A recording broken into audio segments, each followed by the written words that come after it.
What's up, everyone? Welcome back to another Japanese lesson from some guy. Today we have my very first viewer-requested video that we'll be taking a look at today. So if any of you guys have any questions, please let me know in the comments. And if I think enough people would be interested in knowing the answer, and if I think I can explain it, well, I'll try to make a video of it because I figure if one person has a question, maybe many other people do. So today we're going to take a look at whether tsukeru and kakeru can be used interchangeably. So this question comes from RDA all the way, so thank you very much for that. So tsukeru and kakeru are two verbs that kind of mean the same thing, so it might be a little confusing as to whether or not when to use one over the other. So we'll take a look at what these verbs mean. So if you look them up in the dictionary, tsukeru is a verb for to stick to fasten, or to join something to something else. So here we have an example sentence that kind of illustrates that. So this sentence here says, 名札を付けてください.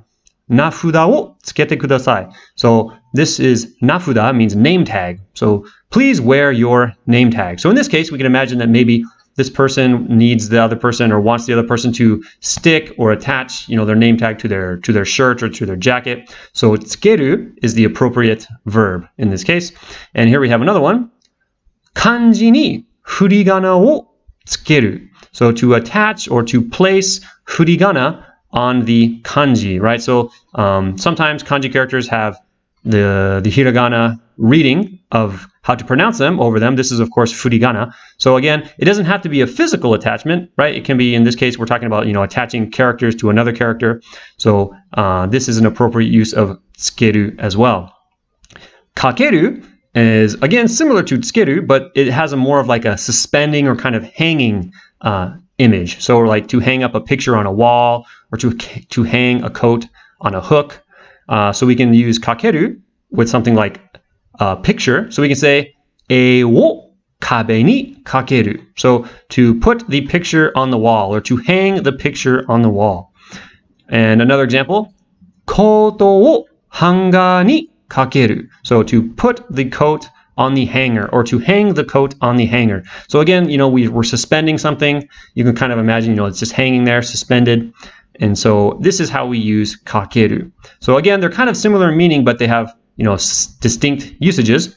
And also we'll take a look at some set phrases with tsukeru and kakeru that you'll run into. They don't necessarily have to do with attaching something physically, or may not even have anything to do with the definitions that we just saw. But you'll hear them often enough that you should know them. So for example, we have the sentence or the phrase here, 名前を付ける. So this means to give something a name. So like to attach a name to something, to give something a name. So we can say, for example, 子犬にかわいい名前を付けました. So I gave the puppy a cute name, right? 名前を付ける. So to give a name to something. And another example, エアコンをつける. So in this case, つける is being used as like a verb to turn something on. You won't always use つける when you want to turn something on, but oftentimes with something electrical, you can do this. So for example, we can say 暑い. エアコンをつけてください. It's hot, so please turn on the air conditioner. And of course, speaking of electricity, we could also use 電気. 電気をつける. So turn on the lights. So I might say もう暗いね. 電気をつけてください. So again, we have some kind of electricity, in this case the lights. So we want to つける the lights, turn on the lights. And one more example here, 火をつける, to set fire to something. So I can say, for example, 家に火をつけた. 私は家に火をつけた. I set fire to the house. So again, we're kind of like setting something on fire, attaching the fire to the house in this case, and it kind of burns. So again, we have some set phrases that you'll want to know, especially with like electronics. エアコンをつける, 電気をつける. Now we'll take a look at some phrases we can use with kakeru.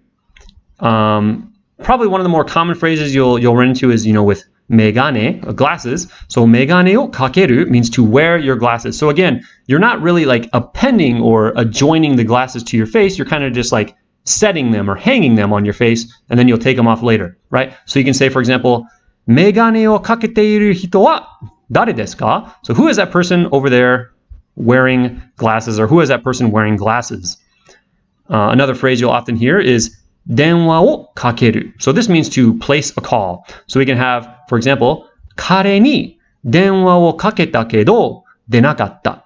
So to somebody, 彼に電話をかける, to call him. So this sentence says, I called him, けど, but 出なかった. He didn't answer. So to answer the phone in Japanese is 電話に出る. So to answer the phone, and of course, 出なかった would be like he didn't, or someone didn't answer the phone. 彼に電話をかけたけど出なかった.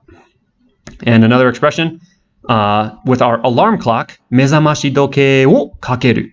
So 目覚まし would be like to open your eyes. 時計 is clock. So we have 目覚まし時計, alarm clock. をかける to set the alarm clock. So I can say 目覚まし時計をかけるのを忘れちゃった. So I forgot to set my alarm clock. Ooh. And the last example here, ブレーキをかける. So the ブレーキ is of course the katakana word for brakes, like on your car. So ブレーキをかける means to apply your brakes. So we can say, for example, 車のブレーキをかける to apply one's brakes. But this isn't what we want to use for our accelerator. So the word for accelerator in Japanese is アクセル, so for like to accelerate. And if we want to step on the gas, we use the verb 踏む, which means to step on, right? So you don't want to say アクセルをかける, you want to say アクセルを踏む. But for our brakes, we かける. So why? I don't know, but that's just how it is. So moving on. So with food, we also have some different usages with つける and かける.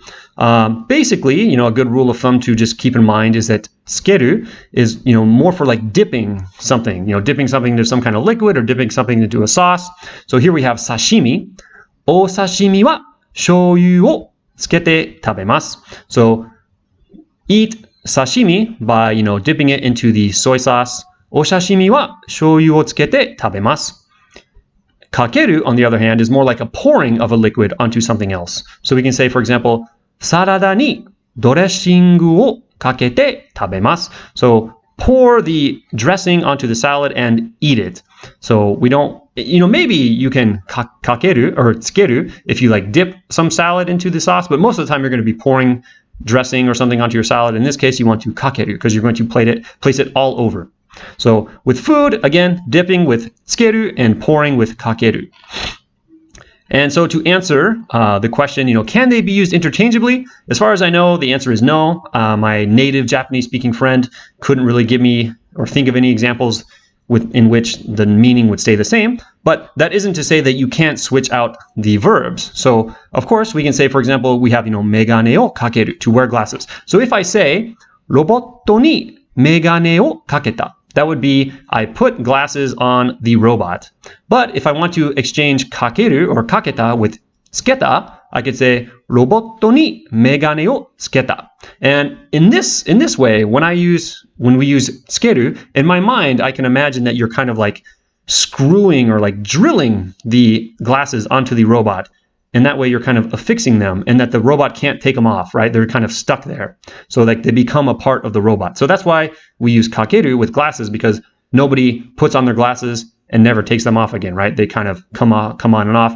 You don't use tsukeru because they're not attached permanently. And one more example here, we have ボタンをかける. So ボタン is like the shirt button, and kakeru would be to like button your button, right? So maybe your shirt's unbuttoned. You say ボタンをかけてください. Please button your shirt. If we replace kakeru with tsukeru, we get ボタンをつける. So in this case, maybe you're talking about sewing a button onto a t-shirt. So ボタンをつけてかける. Maybe you'll sew the button on the shirt and then button it. So if you change the word, the meaning changes, right? They can't be used interchangeably to mean the same thing. So, just remember what we talked about, like kakeru means to hang, to suspend something. Tsukeru means to attach it. And if you remember the set phrases we talked about, megane o kakeru or denki o tsukeru, then you won't have to worry about confusing them because the set phrases just won't change. But that's it. So thank you very much, RDA all the way, for the great question. I learned a lot, or learned a little bit myself about these two verbs. So again, if any of you guys out there have any questions, I would be more than happy to do some more viewer requested some viewer requested stuff. So if you have a question, please let me know in the comments, and I'll do what I can to make a video or do something to help you out. But in the meantime, be sure to tell your friends and anybody who wants to study Japanese about my videos. If you want to learn more in-depth grammar, you can check out my textbook. Link is in the description on Amazon. Leave a review and all that good stuff. But that's it for today. So we'll see you guys back another time for another lesson. 日本語を頑張ってください。またね。